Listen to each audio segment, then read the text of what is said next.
राजधानी कीव इस समय एक वर्चुअल वॉर जोन में तब्दील हो चुका है। तीन तरफ से कीव पर हमला करने की तैयारी में है रूस की सेना। उत्तर में बेलारूस की तरफ से चेर्नोबिल के आगे बढ़ते जा रहे हैं रूस के सिपाही। दक्षिण में ओडेसा की तरफ से उनके सिपाही अब ओडेसा से आगे बढ़ रहे हैं और पूर्व में एक और बड़े हमले की तैयारी हो रही है। इस बीच खबर यह भी आई है कि खार्किव के इलाके में रूस की सेना को हालांकि चुनौती मिली है, लेकिन बड़ा प्रश्न देखिए, यूक्रेन की सेना लोहा ले रही है विश्व की सबसे बड़ी सेनाओं में से एक रूस की महाशक्ति से।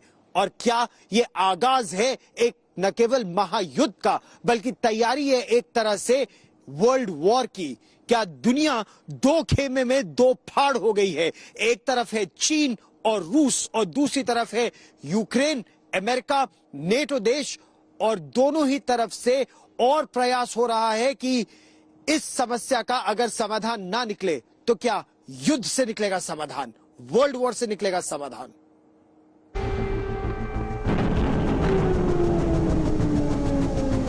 क्या है पुतिन के खिलाफ बाइडेन का प्लान?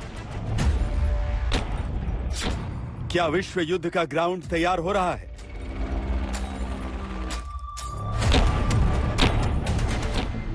पुतिन वर्सेस जेलेंस्की, अब आगे क्या होगा? पुतिन की परमाणु वाली धमकी का मतलब क्या है? अभी ये झांकी है, क्या विश्व युद्ध बाकी है?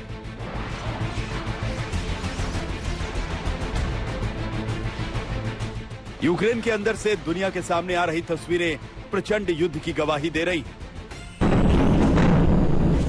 बीते 48 घंटों में जंग के मैदान से इतर 2 बार टेबल पर बातचीत की पेशकश हो चुकी है, लेकिन रूस की शर्त पर यूक्रेन किसी कीमत पर बात करने को तैयार नहीं। यानी यूक्रेन शर्त वाली बंदिश के साथ बातचीत के मूड में कतई नहीं। जेलेंस्की ने कहा है, बातचीत बेलारूस में नहीं बल्कि वारसा, ब्रातिस्लावा, इस्तांबुल, बुडापेस्ट या बाकू में हो सकती है। हम बेलारूस में बातचीत को तैयार नहीं। शांति वार्ता उन जगहों पर होनी चाहिए जहां के देश यूक्रेन के प्रति सहानुभूति रख रहे हैं। सरल शब्दों में समझें तो राष्ट्रपति जेलेंस्की ने रूस के ऑफर को ठुकराते हुए कहा है कि बातचीत की तारीख क्या होगी, बातचीत का वक्त क्या होगा, बातचीत का इलाका क्या होगा, ये अब रूस नहीं बल्कि यूक्रेन तय करेगा। बातचीत को लेकर जेलेंस्की का बयान उस वक्त आया जब दुनिया की तमाम बड़ी शक्तियां यूक्रेन की मदद में आगे आई हैं। ये मदद आर्थिक और सैन्य दोनों मोर्चों पर की जा रही है। डिफेंस एक्सपर्ट्स मानते हैं कि यूक्रेन अभी रूसी सेना के सामने हथियार डालने वाला नहीं। जंग लंबी खिंची तो भी आखिरी दम तक लड़ेंगे। वैसे भी यूक्रेन के पास हथियारों और सैनिकों की कोई कमी नहीं। मुझे भी यहाँ लगता है कि वेस्ट की पूरी कोशिश है कि हम किसी प्रकार से अपनी सैन्य शक्ति नहीं उतारेंगे, मॉरल सपोर्ट देंगे, पैसा देंगे। आज $630 बिलियन का ऐलान किया है जो अमेरिका दे रहा है यूक्रेन को। साथ साथ उन्हें कहा हम एयर डिफेंस मिसाइल देंगे, आपको एंटी टैंक मिसाइल देंगे और बाकी असला वगैरह देंगे ताकि आप खुद इस लड़ाई को जारी रख सको। अगर वो लड़ाई को जारी रख सकते हैं तो 100% ये युद्ध इंसर्जेंसी में तब्दील हो जाएगा। अगर इंसर्जेंसी में तब्दील हो सकता है तो रशिया वास्तव में फंस सकता है, और जब रशिया के अंदर कैजुअलिटीज होनी शुरू हो जाएंगी, उनको नुकसान होना शुरू हो जाएगा, तो पुतिन जो है अपने देश में अनपॉपुलर होना शुरू होगा।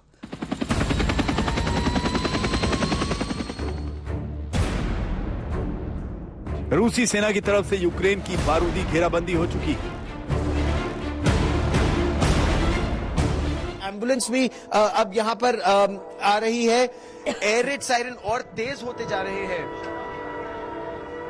अब यहाँ पर लोगों से कहा जा रहा है कि वो अंदर जाए। हम लोग भी do we know where is the nearest bunker here? Yeah, it's right there, the metro. The metro. धीरे धीरे यूक्रेन की राजधानी कीव की तरफ रूसी सेना बढ़ रही है।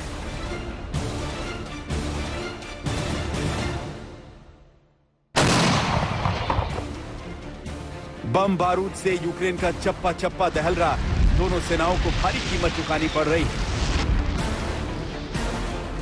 यूक्रेन का दावा है कि रूसी सेना टैंक और कई बख्तरबंद गाड़ियों को छोड़कर भाग चुकी है, तो बड़ी संख्या में रूसी सैनिकों को बंधक भी बनाया गया।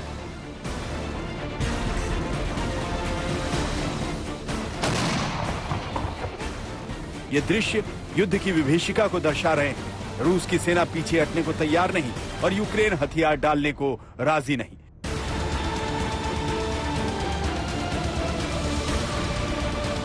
बड़ी बात यह है कि दुनिया के तमाम मुल्क यूक्रेन की सीधी मदद कर रहे हैं। हथियारों का जखीरा भेजा जा रहा है। जर्मनी ने ऐलान किया है कि यूक्रेन को 1000 एंटी टैंक हथियार, सतह से हवा में मार करने वाली 500 स्ट्रिंगर मिसाइल भेजेगा।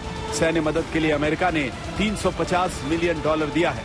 फ्रांस ने यूक्रेन को 300 मिलियन यूरो और सैन्य उपकरण देने की बात कही है। स्वीडन यूक्रेन को सैन्य, तकनीकी और मानवीय सहायता दे रहा है। नीदरलैंड्स 200 एंटी एयरक्राफ्ट मिसाइलें भेज रहा है। ब्रिटेन ने लॉजिस्टिक्स ऑपरेशन में मदद की पेशकश की। पोलैंड रूस के साथ लड़ाई के लिए यूक्रेन को हथियार भेज रहा है। एक दो नहीं बल्कि दुनिया के 28 देशों ने यूक्रेन को मदद के लिए वायदा किया है।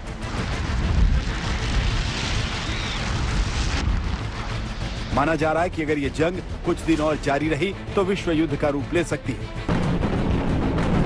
आज के हालात ऐसे हैं कि शीत युद्ध खत्म होने के 40 साल बाद एक बार फिर पूरा विश्व 2 धड़ों में बंट गया। इसका मतलब क्या है, हम आपको बताएं। उससे पहले समझिए बाइडेन और पुतिन मौजूदा युद्ध को लेकर क्या भविष्यवाणी कर रहे हैं। रूस के राष्ट्रपति पुतिन परमाणु बम की धमकी दे चुके हैं। बीते कई दशकों बाद ऐसे हालात बने हैं कि किसी वर्ल्ड लीडर ने एटमी हमलों की बात कही है। राष्ट्र के नाम संबोधन में पुतिन ने दुनिया को चेतावनी देते हुए कहा था कि यूक्रेन पर कब्जे के दौरान रोकने की कोशिश की तो हथियार तैयार है। यानी रूस सिर्फ यूक्रेन तक खुद को सीमित नहीं रखेगा। रिएक्शन हुआ तो फिर रूस किसी भी हद तक जाएगा। Receive NATO military weapons, the latest cutting-edge weapons. The US and its allies are pursuing the containment policy for Russia. And for us, it's an existential threat. I'll live. It's about the destiny of us as a nation. It's no exaggeration. It's a real threat to our interests and to our very existence, to our sovereignty, the existence of our state. That's the red line that I've mentioned earlier very often. They've crossed that line. तो क्या अब रूस और Ukraine के बीच जारी युद्ध धीरे धीरे तीसरे विश्व युद्ध की तरफ बढ़ रहा है? इस सवाल के पीछे है अमेरिकी राष्ट्रपति जो बाइडेन का रूस पर आया बड़ा बयान। बाइडेन ने कहा है सामने सिर्फ विकल्प रूस के साथ युद्ध लड़ा जाए और तीसरे विश्व युद्ध की शुरुआत की जाए, या दूसरा विकल्प ये है कि ये सुनिश्चित किया जाए कि जो देश अंतर्राष्ट्रीय कानून के विपरीत काम करें उन्हें ऐसा करने की एक कीमत चुकानी पड़े। ये काफी अहमियत वाला स्टेटमेंट है।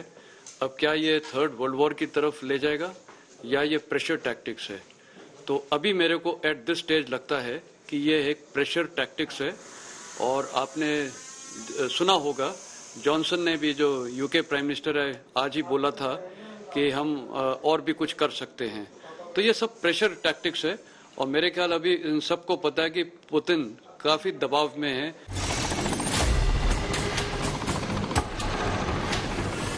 बाइडेन के इस बयान के पीछे पुतिन की धमकी है कि अगर बाइडेन सैन्य कार्रवाई का ऑर्डर देते हैं तो 2 देशों के बीच महायुद्ध छिड़ जाता है। यही वजह है कि बाइडेन एक एक कदम फूंक फूंक कर रख रहे हैं, लेकिन हालात नहीं बदले तो महायुद्ध से इनकार नहीं किया जा सकता।